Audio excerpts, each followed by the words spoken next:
Kesimpulannya adalah Muhammad itu bukan keturunannya Ismail, Muhammad itu bukan keturunan Kedar, Muhammad bukan keturunannya Nebayot. Ada Profesor Al-Buti, ya, itu seorang imam besar di Syria, baru mati tahun 2017 atau 2018, saya lupa. Waktu mati itu bom sama ISIS di sebuah masjid di Syria. Profesor Al-Buti ini, Dr. Al-Buti ini, dia nulis, bukunya juga ada di Gramedia, ketik Dr. Al-Buti, History of Muhammad. Nah, dia menulis, Muhammad itu dalam satu riwayat berkata, sesungguhnya telah berdustalah orang-orang yang sanggup mengurutkan nenek moyangku sampai ke Ismail. Cukuplah sampai ke Adnan. Selebihnya adalah dusta. Ya, ini saudara cari di Gramedia Dr. Al-Buti. Itu bukunya ada di Gramedia semua, ya. Jadi sekarang kita tahu Arab itu bukan keturunannya Ismail, ya, tapi Sem, Ham, dan Yafet. Jadi jangan lagi tengking-tengking roh Kedar dan Nebayot. Jangan lagi bilang saya memenangkan orang Kedar. Nggak ada orang memenangkan orang Kedar. Saya kasih tahu saudara, setelah saya nggak pernah berdoa Kedar dan Nebayot lagi, saya berdoanya dalam nama Yesus saya taklukkan roh Babel, saya kuasai roh, saya tundukkan roh Babel di kaki saya. Saya panen jiwa banyak sekali setelah saya mengerti kebenaran ini.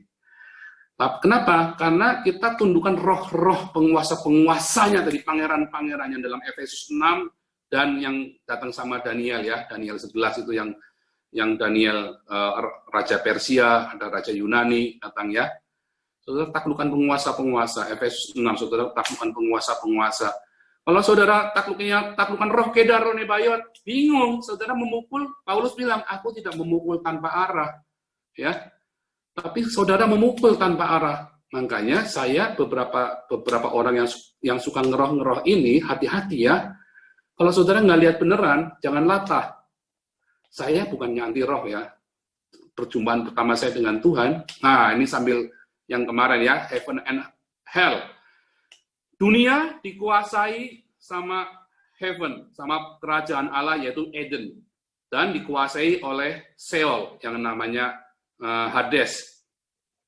Kalau saudara tidak berdoa kerajaan Allah datang, maka setiap nafas yang Anda hirup adalah nafas kematian dari Hades atau Sheol. Ya, yang kemarin ikut seminarnya, atau saudara bisa lihat di dalam YouTube saya Heavens and Hell bagian 2. Nah, nanti saudara lihat, saudara menghirup Hades itu. Makanya kalau orang-orang yang sering dapat penglihatan tentang setan, berarti dia hidupnya masih dalam Hades. Saudara lihat nabi-nabi dari Kejadian sampai Wahyu, nabi-nabi itu 90% ketemunya sama malaikat Tuhan. Mengapa? Ya, mereka ketemunya malaikat Tuhan. Elia, Elisa, Tuhan bukakanlah mata hambaku ini supaya dia melihat, dan matanya dibuka, hambanya si Elisa, Bapakku, Bapakku, tadinya dia teriak, Bapakku, Bapakku, orang-orang Aram dengan pasukannya berkuda. Terus Elisa berdoa, dibuka matanya si hamba ini, Bapakku, Bapakku, lihat pasukan Mahanaim. Bala tentara Allah, ya, di sepanjang lereng gunung itu. Kenapa? Karena mereka tinggal di paradiso. Mereka menghirup kerajaan Allah. Setiap hembusan nafasnya adalah paradiso. Ya, jadi saudara yang menghadirkan kerajaan Allah, saudara yang memutuskan, saudara mau lihat setan atau mau melihat malaikat. Di awal perjumpaan saya dengan Tuhan Yesus, selama 1 tahun pertama, saya bolak-balik ngeliatnya setan, roh tuyul, kuntilanak, pocong. Itu lucu ya. Saya lagi honeymoon sama istri saya ke Bali, dibayari teman itu ya. Di vilanya, ada, terus istri saya kan kamar mandinya besar itu ya, kamar mandinya lebih 5 kali kamar saya, besarnya. Jadi terus dia lagi bersihin bathtubnya aja gede. Nah, kemudian kuntilanaknya berdiri di pojok. Saya kalau mau teriak, yang ada kuntilanak, nanti istri saya kan minta pulang. Saya bingung, kita dibayarin honeymoonnya. Ya kan? Nah, jadi saya diam aja, saya doa, Tuhan diusir apa gimana? Ya nggak usah diusir, nggak ganggu juga. Cuma setahun itu saya melihatnya kuntilanak setan. Sampai akhirnya saya proses ya, saya diproses juga dengan hebat sekali, dengan gila sekali. Hampir gila saya, hampir. Tapi saya tiap kali saya puasa, saya melekat erat sama Tuhan Yesus, sampai akhirnya kerajaan Allah itu datang dalam hidup saya. Bolak-balik saya melihatnya malaikat Tuhan, malah saya pergi ke Ternate, anaknya si Pak Lisar ini, adiknya Pendeta Lisar. Pak Paul, ada sayap malaikat di punggung Pak Paul. Oh, haleluya, saya sudah tahu, saya bilang. Maksudnya adalah, saya tahu hidup saya itu dikelilingi dengan paradiso, bukan Hades lagi. Nafas yang kita hidup. Kita ini hidup. Dunia kematian kan nggak jauh-jauh. Kemarin kalau saudara lihat ya gambarnya. Ada di sini di dunia kematian. Tapi surga juga ada di sini. Tergantung kita mau hidupnya di paradiso atau di Hades. Nafasnya kita. Yang saudara lihat, kalau saudara melihat setan-setan, saudara boleh pilih, saudara mau lihat setan apa mau lihat malaikat. Gideon lihat malaikat, Yosua lihat malaikat, Yakub lihat malaikat, kita semua lihat, Daud lihat malaikat. Ya, semua lihat malaikat. Kenapa saudara lebih milih lihat setan-setan? Nah, itu pilihan hidup. Pertanyaan dari Silakan.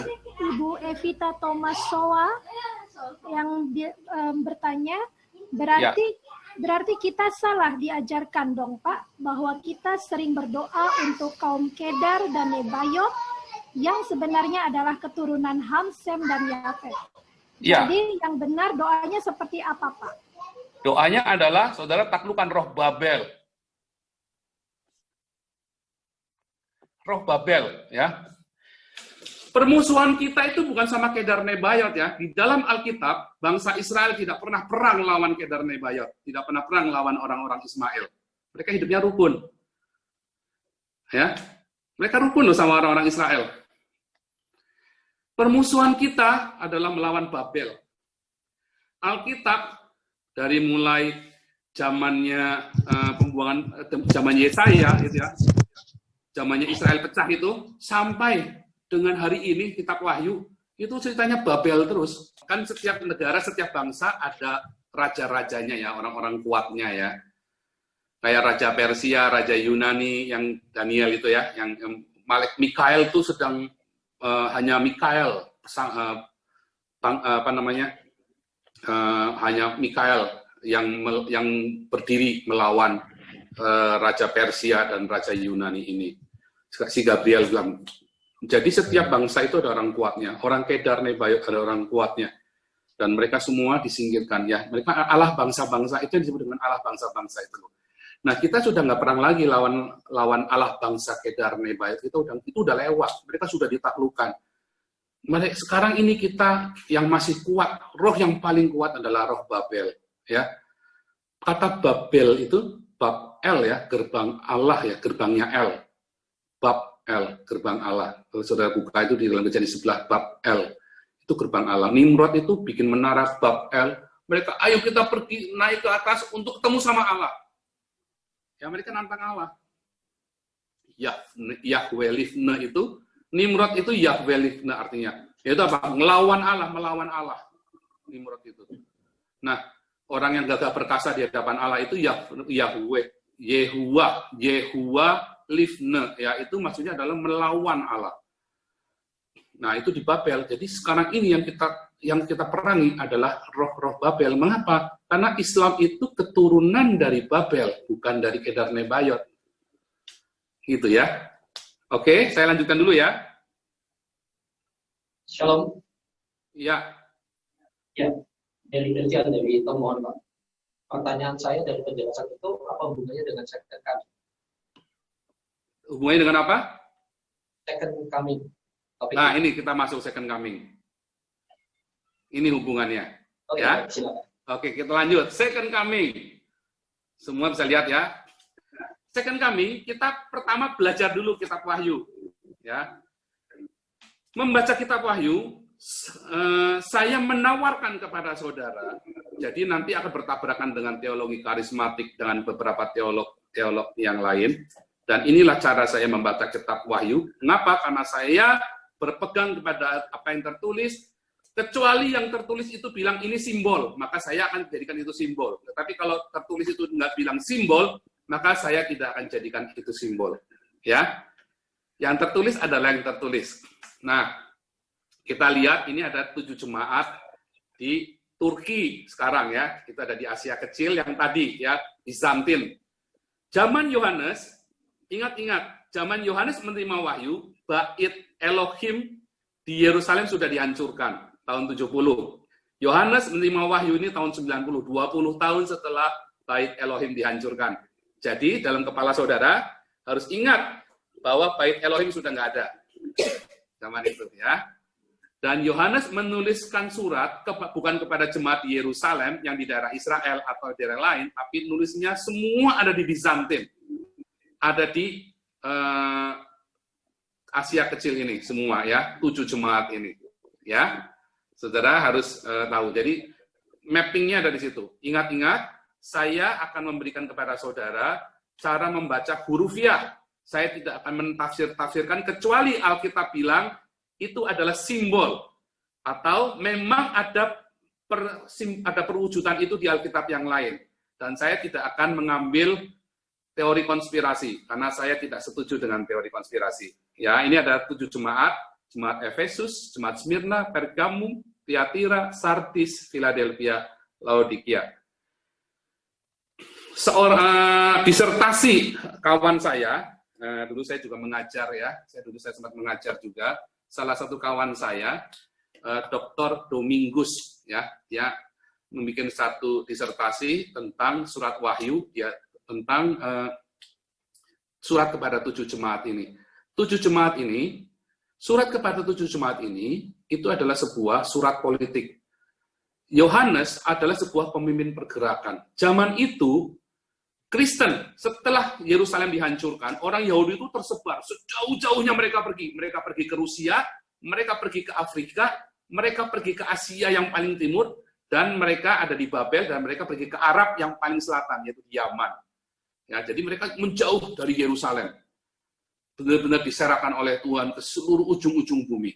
Nah, jadi musuhnya orang Kristen itu bukan melawan orang Yahudi lagi, yang memusuhi, soalnya karena kita nggak punya musuh ya, jadi dibalik, yang memusuhi orang Kristen itu bukan orang Yahudi lagi, bukan imam-imam lagi, imam udah pergi semua sejak tahun 70, tetapi yang memusuhi mereka adalah Roma. Roma ini menindas orang Kristen begitu rupa, pokoknya ngelihat orang Kristen boleh dibunuh di tengah jalan. Sampai akhirnya, Yohanes ini menuliskan surat. Mereka orang-orang Kristen ini dia melawan bukan dengan darah, bukan dengan pedang, tetapi melawan dengan cinta kasih. Mereka melawan dengan simpati dan empati yang diberikan. Nah, surat-surat ini kalau saudara baca, ketujuh surat ini tentang kekudusan, tentang iman, tentang hidup dalam kasih, ya. Itu temanya selalu itu, tentang karakter warga kerajaan Allah. Dan karakter kerajaan Allah ini disiarkan kepada orang-orang di seluruh Bizantin itu. 7 surat ini adalah surat-surat yang untuk melakukan gerakan damai. Benar-benar damai ya, jangan kayak orang-orang itu 212 gerakan damai sambil bakar-bakar sambil senggol bacok, itu nggak damai namanya. Tapi ini benar-benar damai, dia kasih. Dibunuh pun nggak ngelawan. Dijadikan obor pun ditarung sama singa, mereka nggak ngelawan. Nah, kemudian kalau kita baca kitab Wahyu seperti ini ya, saya kasih kesimpulannya dari Wahyu 1 sampai Wahyu 22. Saudara kan pusing. Makanya orang-orang berusaha membolak-balik kitab Wahyu, namun akhirnya nggak ketemu. Karena mereka selalu menjadikan simbol-simbol. Nah, kemudian saya membuat bahwa kita baca Wahyu apa adanya. Dan ternyata saya menemukan, ya kalau saudara buka dalam Wahyu ini, kita nggak akan terlalu kecil teksnya, ya lihat satu-satu, saya bagi, ya, saya bagi, terus saya bagi lagi, satu-satu ya, saya berikan satu deskripsi. Nah, jadilah ini. Wahyu adalah sebuah intersection, jadi itu kitab dari flashback yang hari ini si Yohanes lihat, penglihatan dia melihat Yesus datang dalam awan kemuliaannya. Akulah Alfa Omega yang hidup dan yang mati namun hidup kembali dan hidup sampai selama-lamanya. Yesus berkata begitu, akulah Alfa Omega. Sama ya seperti Yehova bilang dalam Yesaya 48 ayat 12, akulah yang awal dan yang akhir. Nah, kemudian Yesus di situ menampakkan kepada Yohanes dan kemudian stop. Nah, kemudian malaikat Tuhan membawa Yohanes mendapat penglihatan lain. Nah, itu penglihatan maju, dan kemudian flashback mundur, maju lagi ke zaman itu, dan flashback lagi mundur lagi. Itu beberapa kali. Nah, jadi ketika kita membaca Wahyu, saudara harus lihat persamaan-persamaan dalam setiap pasal, persamaan-persamaan yang ditulis dengan pasal lain. Kemudian saya kumpulkan Jadilah kalau saudara lihat, ya terutama mulai dari pasal 7, ya pasal 7 itu sama dengan pasal 14, pasal 8, 9 sama dengan pasal 15, 16, ya terus pasal 10, 11 sama dengan pasal yang ke-18, 19. Itu yang saya kumpulkan itu ya, saudara lihat. Hijau-hijau, biru-biru, abu-abu, abu-abu. Itu nanti saudara akan jelas, karena ternyata pasal 14 adalah penjelasan atau detail, atau mereka saling menjelaskan dengan pasal 7. Pasal 15, 16 menjelaskan pasal 8, 9, atau pasal 8 dan 9 adalah penjelasan dari situ. Pasal 18 dan 19 menjelaskan pasal 10, 11, atau pasal 10, 11 menjelaskan pasal 8, 9. Gitu ya.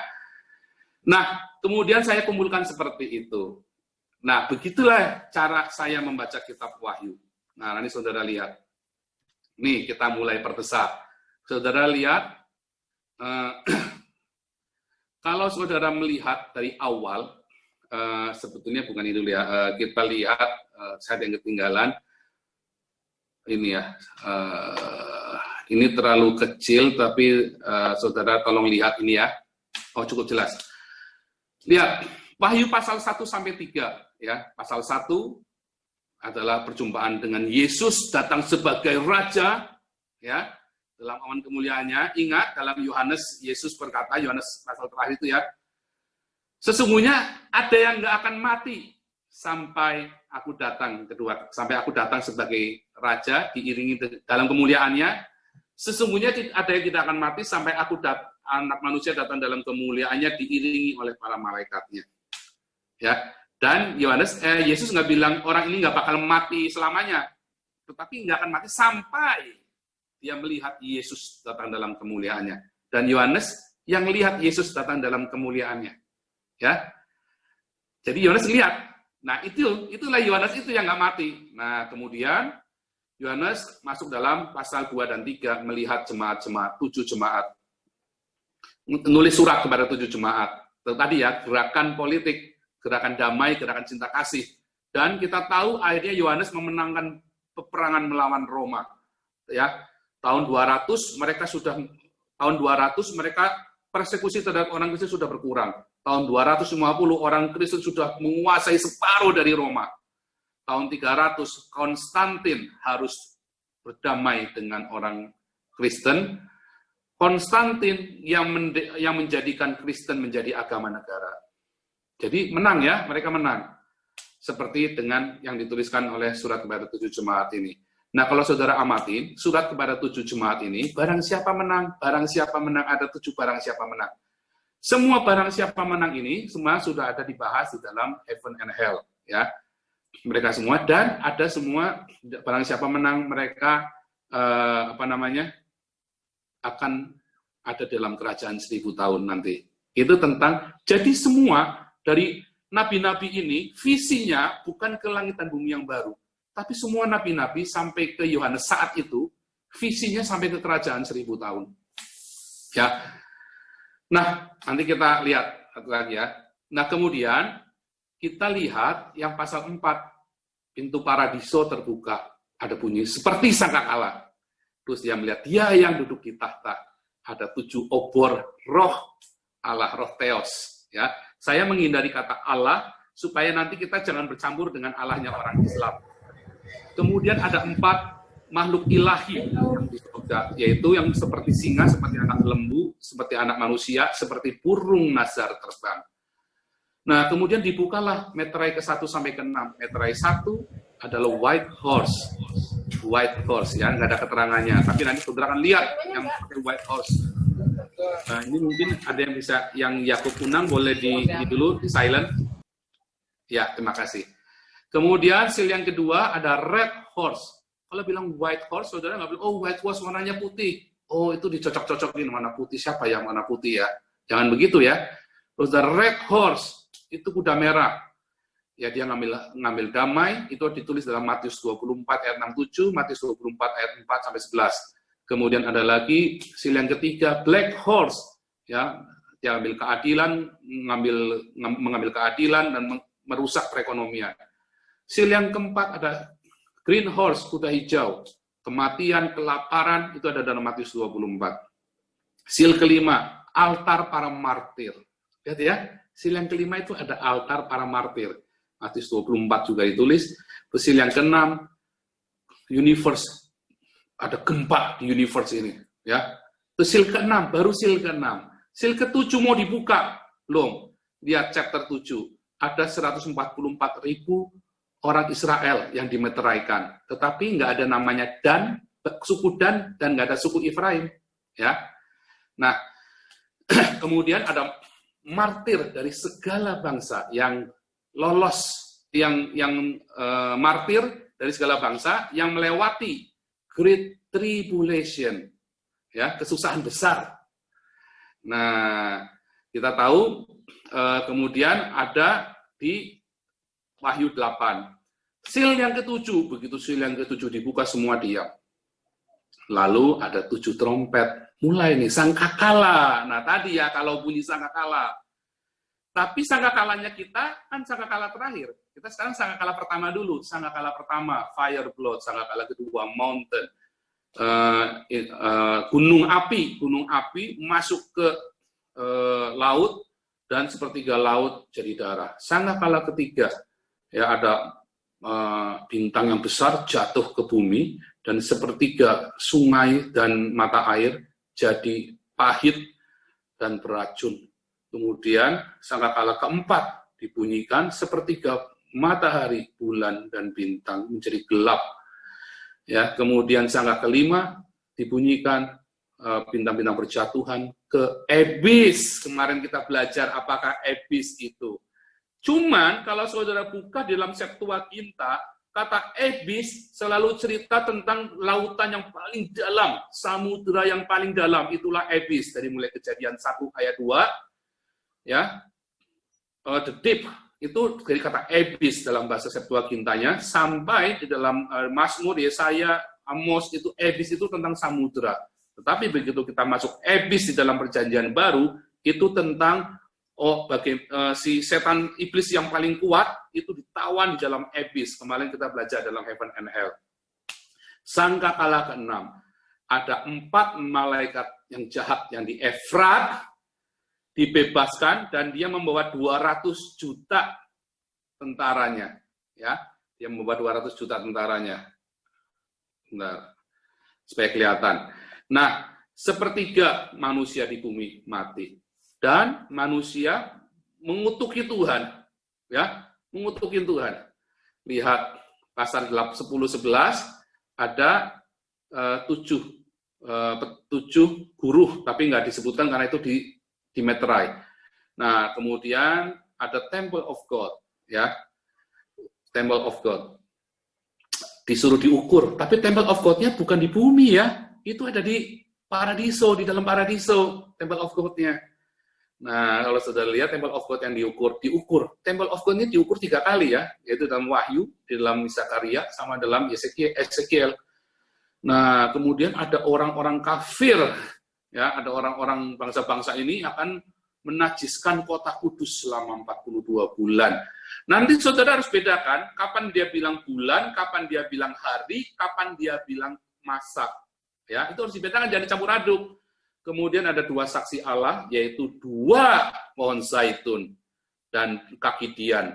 Itu saudara bisa cek dalam Zakaria 4 dan dalam Roma. Siapakah 2 saksi Allah ini? 2 saksi Allah ini adalah pohon zaitun dan candle. Kalau saudara buka dalam Zakaria 4 ayat 3, Roma 11 ayat 7, dan Wahyu 12 ayat 17, maka kita akan tahu bahwa 2 saksi Allah ini adalah satu orang yang punya the commandment, Torah di dalam hidupnya, yang satu, dan yang satu adalah orang-orang yang punya pengajaran Yesus Kristus. Jadi orang Yahudi yang taat sama Taurat dan orang Kristen. 2 saksi Allah ini ya, satu orang Yahudi, satu orang Kristen.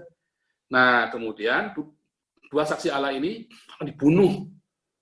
Ya, dibunuh dan mayatnya ditaruh di jalan yang secara spiritual, secara simbolik, nah, disebut Edom dan Egypt, Sodom dan Egypt, ya, di tempat di mana Tuhannya disalibkan. Tapi itu secara spiritual, tadi bilang simbolik gitu ya. Nah, kemudian sangkakala ketujuh dibunyikan, Yesus Kristus Raja segala Raja.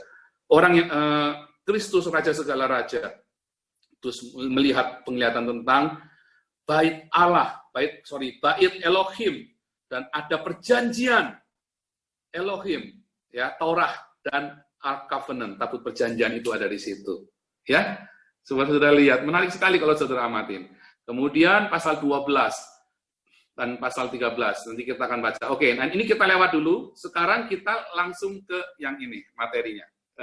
Nah, ke yang ini. Lihat pasal 12 dan 13. Pasal 12 dan 13, pasal 12 adalah lahirnya Kristen. 12 ayat 1 sampai 7 adalah kelahiran Yesus. Ya, kalau saudara amatin, wanita dengan matahari bulan dan 12 bintang, itu ingat mimpinya Yusuf. Ya, dan itu adalah Israel. Wanita yang melahirkan dan kemudian melahirkan, dan disebutkan di dalam Wahyu 12, orang bayinya itu, anaknya itu, anak laki-laki itu akan menjadi raja segala raja. Ya udah, itu sudah Yesus, sudah jangan ditolak lagi karena nggak ada raja segala raja selain Yesus. Ya. Jadi dalam Wahyu 12 ayat 1 sampai 7 ini adalah kelahiran Yesus. Dan wanita ini dipelihara selama 1260 hari. Ya. Dan anaknya ini menjadi raja segala raja. Itu nggak boleh ditolak tuh, itu ya. Itu sudah paten itu. Nah, kemudian lihat naga, ada perang di sorga, naga dengan 7 kepala dan 10 tanduk dan 7 mahkota. Lihat ya, naga dengan 7 kepala, 10 tanduk, 7 mahkota. Saudara nanti amatin nih, naga bedakan dengan the beast, dengan makhluk. Jadi saudara setia dengan yang tertulis, naga ya naga, makhluk ya makhluk, the beast ya. Nah itu kalau saudara ingat peperangan di sorga itu terjadi, adalah peperangan di sorga ini. Saudara kemarin belajar Heaven and Hell, ada Yesaya 14 ayat 12. Iblis Helel ben Sakar dibuang ke bumi. Di Wahyu 12 juga sama, naga itu dibuang ke bumi. Dan kemudian ada perempuan dengan matahari bulan dan 12 bintang, itulah Israel. Ya, Yesus adalah orang Israel. Tapi nanti saudara akan lihat, nah, lihat. Saudara akan lihat di bagian ayat ke-13 sampai 18, mereka akan membuat permusuhan. Ya. Kalau saudara buka Kejadian 3 ayat 15, wanita itu dengan naga itu, dengan ular itu, ular tua naga sama ya. Di dalam Kejadian 3 ayat 16, aku akan membuat permusuhan antara kamu dengan keturunanmu dengan keturunan wanita ini. Ya. Jadi tadi orang dari Israel lah keluar Yesus, tapi kemudian keturunan yang lain itu juga diburu sama si naga ini. Dan bahkan wanita ini mau dibunuh. Artinya apa sih wanita ini? Wanita ini kan Hawa. Keturunan Hawa, itu ibu dari segala yang hidup, ya kan? Ia disebut Hawa karena ia adalah ibu dari segala yang hidup. Mau dikejar, dibunuh. Disebutkan, diselamatkan, 1 kairos, 2 kairos, setengah kairos. Kemudian ada si naga ini, dia keluarin sungai besar dari mulutnya, dan itu terbuka. Bumi pun terbuka. Kita ingat kata sungai yang besar, air yang banyak, dan bumi yang terbuka ini ada ketika banjir besar Nuh, ya. Tapi bumi bumi terbuka dan air itu masuk ke dalamnya. Dan kita ingat kata samudra yang terbuka, ya, mata-mata air terbuka itu kata ebis, ya. Jadi manusia itu diselamatkan dari kebinasaan dan dipelihara selama 1 kairos, 2 kairos, dan setengah kairos. Saudaraku, kata 1 kairos, 2 kairos, setengah kairos, kemarin Evans and Hell kita ingat dari zaman Adam sampai Abraham itu 1 kairos, 2000 tahun. Ya, kemudian dari zaman Abraham sampai Yesus 2000 tahun itu 1 kairos. Dari Yesus sampai hari ini itu 2000 tahun, 1 kairos lagi. 1 kairos, 2 kairos, setengah kairos adalah 1000 tahun. Jadi umat manusia dipeliharakan selama 3,5 kairos, yaitu 7000 tahun. Ya. Nah, kemudian woman has other children. Wanita itu punya anak yang lain, anak ya. Si Hawa ini punya anak lain. Nah, iblis mengejar anak-anak lain dari si perempuan ini, yaitu siapa? Yang punya God's commandment, the Torah, dan yang punya Jesus teaching, pengajaran Yesus, orang Kristen. Orang yang punya pengajaran Torah adalah orang Yahudi yang taat, ada ya orang Yahudi yang taat, dan ada yang punya pengajaran Yesus. Kemudian, pasal 13, nah ini lahirnya Islam. Nah, kalau saudara buka dalam Wahyu 13 ayat 11-18, itu adalah pasal 13 di dalam 1-10 ada kelahiran dari Islam. Makhluk 7 kepala, 10 tanduk dengan 10 mahkota. Itu dalam Daniel 7 ayat 7. Dan tadi ya, saudara tadi saudara tentang khilafah tadi, makhluk dengan 7 kepala, 10 tanduk. Kenapa kepalanya 7, tanduknya bisa 10? Berarti yang 3 berasal dari sebelumnya, itulah khilafah. Ya. Khalifah itu khalifah dalam Islam, 10 khalifah Islam, 3 dari sebelumnya. Tapi nanti ada satu tanduk yang akan mematahkan tanduk-tanduk yang lain. Nah, satu tanduk yang inilah yang nanti akan menjadi antikris, ya. Tapi mereka dilihat deadly wounded in one head, ada satu kepala yang sudah terluka parah dan itu bisa menyebabkan kematian, tapi belum mati, sekarat. Nah, terus dikatakan juga, ia mengalahkan orang-orang kudus dengan pedang. Kita ingat, tahun 1300 tadi, Bizantin jatuh dikalahkan oleh mereka. Kota Kudus ini, Bizantin, ya, orang-orang kudus, orang-orang ini ya, yang orang-orang Kristen, walaupun mereka sudah jauh dari Alkitab, tetapi mereka tetap sebut pengikut Kristus. Dan mereka adalah orang kudus yang dikalahkan. Dan mereka dikalahkan dengan pedang. Ya, dan sampai sekarang. Nah, itu lahirnya Islam. Dan mereka lemah ya, habis itu kan dari cerita lemah sampai tahun 1924 habis. Mereka lemah sampai hari ini, mereka lemah. Hari ini Donald Trump batuk, maka orang-orang Arab terkencing-kencing. Ya. Hari ini Donald kalau orang Israel si Benyamin Netanyahu batuk bersin, maka mereka langsung terbirit-birit. Mereka berusaha hancurkan Israel, mereka kalah sama Israel, dan hari ini mereka harus jilat pantat Israel. Ya, orang-orang Arab semua akhirnya mereka harus berdamai dengan Israel. Ketika saya nulis tahun 2016 bahwa orang Arab nanti suatu ketika mau nggak mau harus menjilat Israel, semua ketawa. Saya seminar ini tahun 2016-2017, dan kejadian kan kenyataan hari ini orang-orang Arab menjilat Israel kan. Seluruh negara-negara Islam menjilat Israel, cuman Indonesia aja belum. Atau mungkin sudah tapi pura-pura belum. Kita nggak tahu. Tapi seluruh negara-negara Islam mereka jilat Israel hari ini. Nah, saudara lihat kelahiran antikris. Ya, ada satu tanduk tadi dalam Daniel 7, ada satu tanduk yang menyombongkan diri. Nah, satu tanduk ini nanti yang menjadi antikris. Terus lihat nanti ada nabi palsunya. Waktu Yesus berkata, nanti ada nabi-nabi palsu. Itu plural ya, ada nabi-nabi palsu. Itu bukan siapa? Yang nabi palsu yang di India yang ngaku Yesus. Nah, Sai Baba, terus ada lagi yang ngaku, bukan itu, nabi-nabi palsu. Satu, ya, adalah Muhammad. Saudara nonton video saya, nubuatan tentang Muhammad dan Islam di YouTube. Itu adalah nabi palsu yang pertama. Lihat gurun, lihat dia ada di dalam bilik, lihat dia ada di gurun. Bilik di gurun itu kan Ka'bah, itu tentang Muhammad. Nabi-nabi palsu yang mengaku-ngaku, yang menggunakan namaku. Bukan akulah Yesus, tapi menggunakan namaku.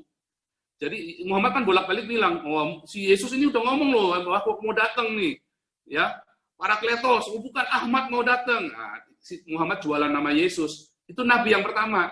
Nabi yang kedua nanti akan datang nabi palsu lagi, ya, nabi-nabi palsu. Nabi yang pertama Muhammad, nabi yang kedua nanti nabinya antikris. Sama, mereka akan menjual nama Yesus lagi, dan mereka akan lahir dari Islam, ya. Loh, tapi kan antikris berasal dari kita, Pak. Iya, Muhammad dulu kan Kristen. Dia baca Alkitab. Ya. Makanya orang Islam semua bilang, aku pengikut, kita mencintai Yesus.